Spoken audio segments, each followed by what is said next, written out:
The morning sun stretched across the quiet suburban neighborhood, glinting off the manicured lawns and freshly painted mailboxes. Birds chirped in the distance, and the faint hum of a lawnmower drifted down the street. To anyone passing by, it looked like an ordinary day in an ordinary town. But behind the picket fences, in the warm, bright house at the corner of Maplewood Drive, tension simmered like an untold secret. Inside the home, 14-year-old Lila adjusted her backpack, the straps digging slightly into her shoulders. Her legs, affected by a congenital condition, made walking more exhausting than most of her peers, but Lila carried herself with a quiet determination that often went unnoticed. Her mother, Marissa, hovered nearby, fussing over small details, a crooked collar, a forgotten pencil, the uneven knot of Lila's shoelaces. The mundane routine carried a comforting weight, the way daily life sometimes shields people from the dangers lurking just outside their front doors. "Lila, did you remember your lunch?" Marissa asked, glancing over the stack of neatly packed containers. "Yes, Mom," Lila replied, her voice soft but firm. She had memorized the list of everything she needed for the day, not because she feared forgetting, but because she liked to be in control of her limited independence. Marissa paused, her eyes narrowing slightly as she looked out the window toward the street. Across the cul-de-sac, a familiar figure leaned against her car, arms crossed, staring with a fixed intensity. Karen Hargrove, the president of the local homeowners association, had always been an overbearing presence in the neighborhood. Her perfectly styled hair, crisp business attire, and constant vigilance over her surroundings gave her an air of authority, but for Marissa, it always felt more like surveillance. Karen's glare seemed to pierce right through the living room window. Marissa's stomach twisted, she knew that feeling all too well. Karen had a reputation for overstepping boundaries, for reporting minor infractions, for micromanaging the lives of everyone within a 3-block radius. But Marissa had never expected her reach to extend to her daughter. Shaking off the unease, Marissa guided Lila toward the front door. "Come on, sweetie, the bus will be here in 5 minutes." The walk to the bus stop was short but filled with the weight of anticipation. Lila's wheelchair clattered over the cracks in the sidewalk as she navigated the familiar path, and Marissa kept pace, watching every movement with vigilant care. It was the same route they had taken for years, yet today it felt charged with a strange energy, as though the air itself held its breath. At the corner, the yellow school bus rolled to a stop. Children scrambled aboard, waving to parents or whispering to friends. Lila maneuvered into the lift with practiced ease, a small smile on her face as the driver greeted her. Marissa knelt beside her, pressing a quick kiss to her forehead.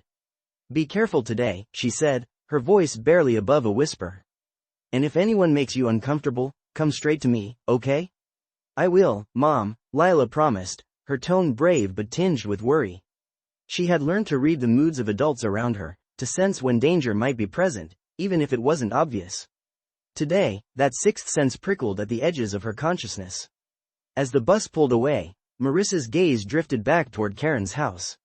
The woman was no longer leaning against her car. Now, she stood by the fence, talking to someone whose features were obscured by the morning sun.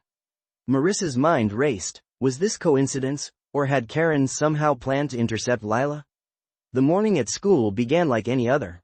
Lila's classmates greeted her warmly, offering space for her wheelchair and assisting when needed. Teachers moved around the room, papers shuffled, and the low murmur of conversation filled the halls. Yet beneath the normalcy, a sense of unease lingered, something intangible but heavy pressed against the edges of Lila's awareness. During the first period, the principal, Mr. Donnelly, entered the classroom with a polite nod to the students. He had always been kind to Lila, advocating for accessibility and inclusion whenever needed. Today, however, his expression carried a tension that Marissa could sense even from home. By mid-morning, whispers began circulating through the hallways. A notice had gone out that an unexpected visitor had arrived to speak with the administration. Lila caught snippets of hurried conversation. "HOA President, urgent matter, principal's office." Her heart skipped a beat. The pieces clicked into place. That glare from across the street, the odd presence in the neighborhood, the sudden urgency, everything pointed to Karen Hargrove. And though Lila had faced challenges her entire life, there were few adversaries as unpredictable as Karen. The principal's office door swung open, and Lila was called inside. Mr. Donnelly's voice was calm but strained. "Lila, can you come with me for a moment? We need to discuss something important." With practiced caution, Lila maneuvered her wheelchair into the office. Inside, the room felt colder than usual, sterile, and unnervingly quiet. Karen stood near the window, her expression rigid, lips pressed into a line of determination. Marissa's warning echoed in Lila's mind. If anyone makes you uncomfortable, come straight to me. The door clicked shut behind her. The sunlight streaming through the window cast long shadows across the room, highlighting the tension that filled every corner. Lila's stomach churned. She had no idea what confrontation awaited her, only that the calm morning had been a fragile illusion, shattered the moment she entered this space. Karen stepped forward, her voice measured but sharp. Lila, we need to discuss your attendance at the HOA's upcoming community meeting. Certain concerns have been raised. Lila's pulse quickened. She had attended events before, always under the guidance of her mother. What could be so concerning that it warranted this personal attention? As the conversation began, the power dynamics in the room shifted subtly but unmistakably. Karen exuded control, attempting to intimidate, to pressure, to assert dominance over a young girl who had learned resilience from necessity. Lila, aware of her vulnerability, braced herself, relying on her inner strength. Outside the office, the hallway seemed impossibly long. Marissa, sensing that something was wrong, paced the corridor, phone in hand. She had called a friend in the school administration for backup, but in this maze of policies, procedures, and unexpected interventions, even her presence could not reach the office fast enough. Inside, the dialogue continued. Lila maintained her composure, responding politely but firmly, refusing to let fear dictate her words. Every glance, every gesture, was a negotiation, a silent contest of wills. The stakes were high. Not only her day but her sense of autonomy and safety hung in the balance. The first section of Lila's ordeal concluded with the realization that this was only the beginning. The calm of the morning had been a deceptive veil. The quiet suburban neighborhood, the orderly classrooms, the familiar routines, they all masked the looming confrontation. And as Lila sat in the principal's office, facing the formidable Karen Hargrove, she understood that navigating this challenge would require every ounce of courage, every strategic thought she could muster, and a belief that she could survive even when adults tried to control her fate. The principal's office felt like a shrinking room, walls inching closer with every second. Lila's fingers gripped the arms of her wheelchair, knuckles whitening as Karen Hargrove's eyes bore into her. The HOA president's expression was the perfect combination of authority and menace, a calculated blend designed to unnerve. Every tilt of her head, every measured step, carried the weight of someone used to controlling outcomes. Lila, Karen began, her voice deceptively calm, you may not realize it, but your presence at the neighborhood meetings has raised concerns. Concerns about propriety, about safety, about what influence you might have. Lila's mind raced, parsing the words carefully. I don't understand, she said softly but firmly. I've never caused any trouble. My mom always accompanies me. I'm just participating. Karen's lips pressed tighter, and she leaned slightly closer, her perfume, sharp, floral, almost aggressive, filling the small office. Participation is admirable, she said, but you must understand, some adults do not appreciate unmonitored interactions. Especially in spaces where policies are discussed. Lila felt a chill. She knew that Karen was wielding bureaucracy as a weapon. The meeting she had attended last week had seemed harmless, a chance to see the neighborhood, learn how decisions were made, maybe even offer a perspective from someone living with disabilities. Now, that same act was being twisted into an accusation. Mr. Donnelly cleared his throat. Karen, perhaps we should consider that Lila's participation is completely appropriate.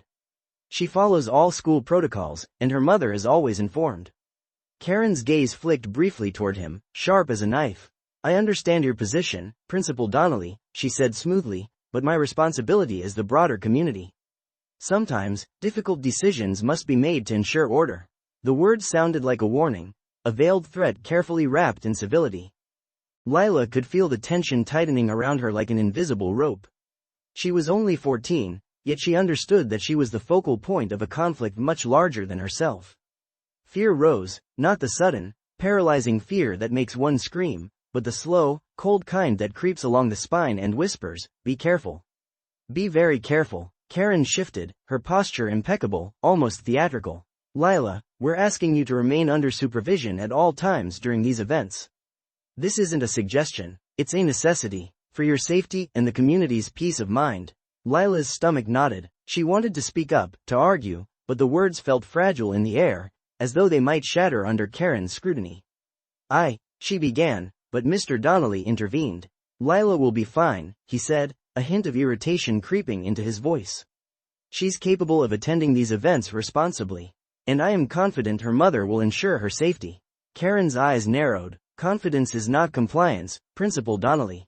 I require assurance. Written, signed, witnessed assurance." Lila's pulse quickened. Written permission. A formal declaration of her limitations, her dependence, her supposed risk. It felt like a chain, invisible yet tangible, binding her. She swallowed hard, aware that if she refused, the consequences could be serious.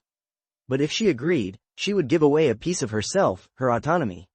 "Lila," Karen continued, "it is in everyone's best interest that you comply. Resistance could complicate things." The pause that followed was deliberate, suffused with unspoken threat. Lila's mind darted to her mother. "Mom would know what to do. Mom will protect me." But Marissa was outside, down the hall, barred from intervening in a meeting that was technically sanctioned by the school. Lila had to navigate this alone, at least for now. Drawing a deep breath, Lila straightened in her wheelchair, lifting her chin with as much defiance as she could muster.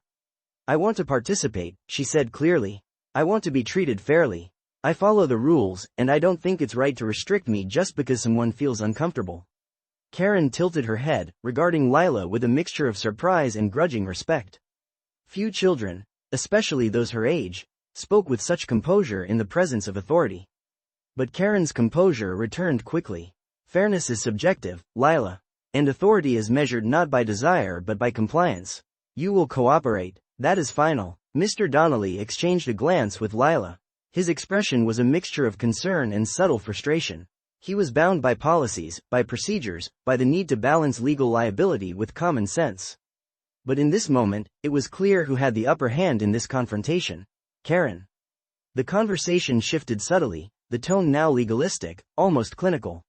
Karen detailed requirements for supervision, forms that needed signatures, documentation of Lila's participation, and restrictions for her movements. Each stipulation felt more confining than the last, a tightening net that slowly closed around her. Lila listened, absorbing every word, weighing every syllable. Every requirement felt like a test, a measure of her ability to assert herself without inciting further conflict. Time seemed to stretch. Every tick of the clock echoed in the office like a drumbeat.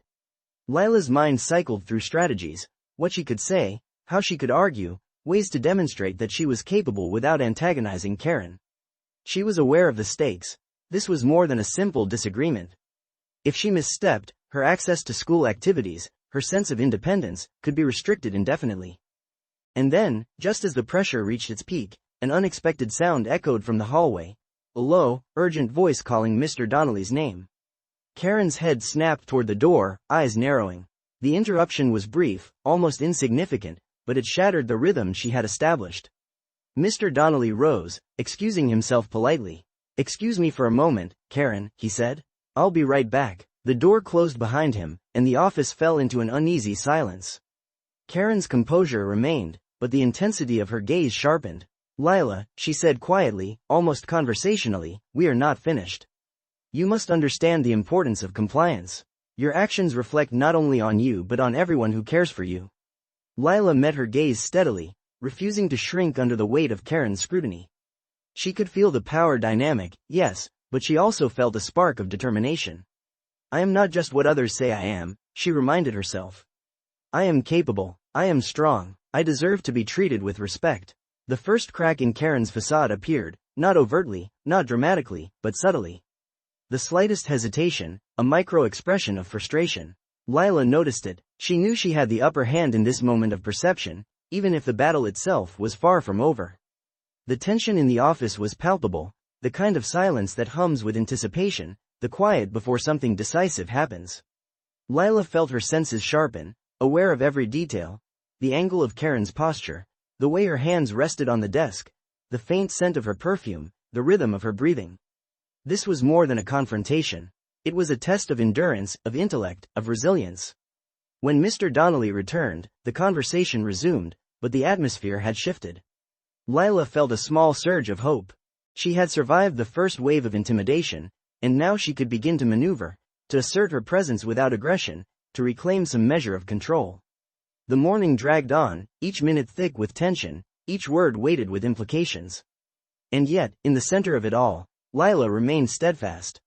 She understood that this battle was not just about meetings or supervision, it was about asserting her right to exist in spaces that others tried to control, to demand fairness in a world that often overlooked her needs, to fight, not with fists or anger, but with courage, intelligence, and resilience. As the section closes, the office feels simultaneously suffocating and electrifying. Lila knows that the confrontation is far from over. The day, the neighborhood, the school, everything outside this room could be a battleground. But inside, she has already begun to assert her strength. And that spark, though fragile, is enough to illuminate a path through the looming storm. By mid-afternoon, the corridors of Maplewood Middle School buzzed with the usual activity. Lockers slamming, sneakers squeaking across polished floors, the hum of conversations blending into a constant undertone of movement. Yet for Lila, every sound seemed magnified, every glance a potential threat. The principal's office still echoed in her mind, the words and tones of Karen Hargrove like an unshakable weight pressing on her chest. When Mr. Donnelly finally released her back into the hallway, he offered a brief, reassuring nod. "Stay with your friends, Lila. And if anything feels off, you come to me immediately." Lila maneuvered slowly, carefully, through the throng of students, her mind replaying the conversation she had just endured. Compliance, supervision, restriction. Karen had laid out boundaries with the precision of a strategist mapping a battlefield. And though the principal had intervened subtly, the warning was clear. Karen's reach extended farther than anyone wanted to admit. She wheeled toward the cafeteria, seeking the familiar sanctuary of her friend's table. They greeted her with cheerful waves, their smiles providing a brief respite from the tension.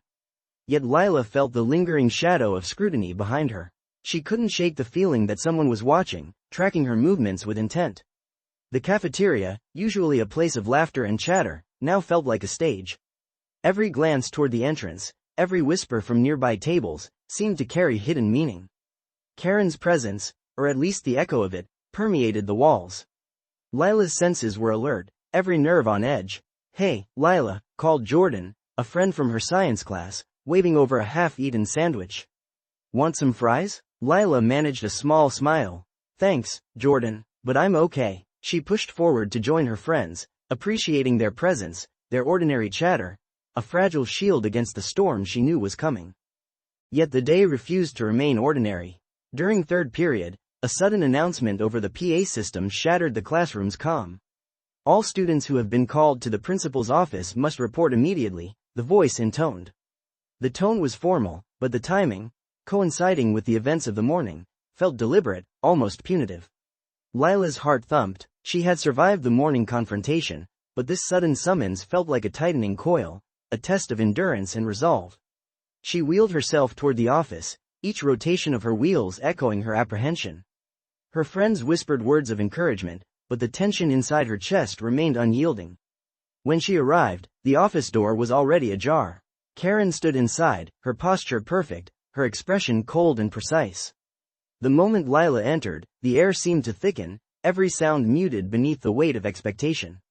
"Lila," Karen said, her voice smooth and controlled, "we need to discuss some additional concerns regarding your participation in school activities. I trust you understand the importance of this conversation." The phrasing was a trap, polite but loaded with intent. Lila sensed immediately that this was not just about the community meetings or the principal's prior instructions. Karen was escalating. The room felt smaller, the air heavier. "Lila," Mr. Donnelly said cautiously, "we should handle this calmly. Let's talk through it logically." Karen's eyes flicked to him, a silent admonishment. "Logic is irrelevant when compliance is required," she said, her tone leaving no room for argument. Lila took a deep breath, centering herself. She had faced obstacles before, physical, emotional, social, but the subtle psychological pressure in this office was different. It demanded patience, strategy, and a careful calibration of every word, every gesture. "I want to understand what the problem is," Lila said, her voice steady. "I've followed all the rules. I've been polite. I've only tried to participate. I don't see what I've done wrong." Karen's gaze sharpened, her carefully curated mask of calm slipping just slightly. "Participation is not always about behavior, Lila. Sometimes it's about perception, and perceptions can be dangerous if not managed correctly." Lila felt a chill. "Perception?" she echoed. "You mean because I'm me? Because I'm different?" Karen didn't answer immediately. Instead, she walked slowly around the desk, circling Lila as if studying a chess piece on the board. Difference, she said finally, requires supervision, oversight, protection. The world is not always kind to those who stand out, and sometimes intervention is necessary before harm occurs. Lila's chest tightened. She understood the subtext. Control disguised as concern, authority cloaked as protection. And yet, beneath the pressure, she found a spark of defiance. She refused to internalize fear as compliance. Intervention doesn't have to mean control, she said, meeting Karen's gaze with unwavering determination. I can make my own choices. I can participate responsibly. I don't need permission for every move I make. Karen paused, a flicker of irritation crossing her otherwise composed face. For the first time, she encountered resistance she could not easily dismiss.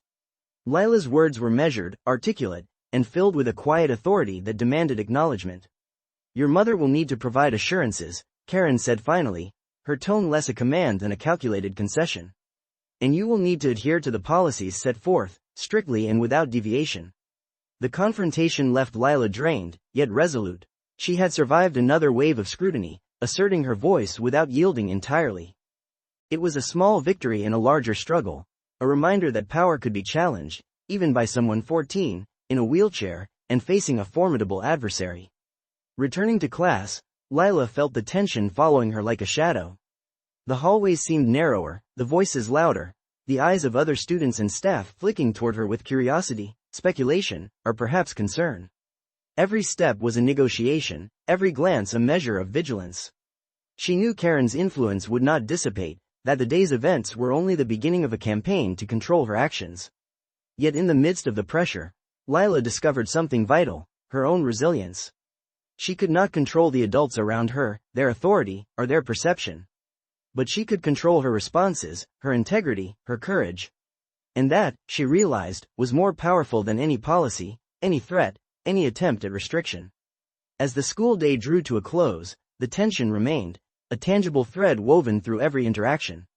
Lila wheeled toward the bus, aware that the challenges she faced were far from over.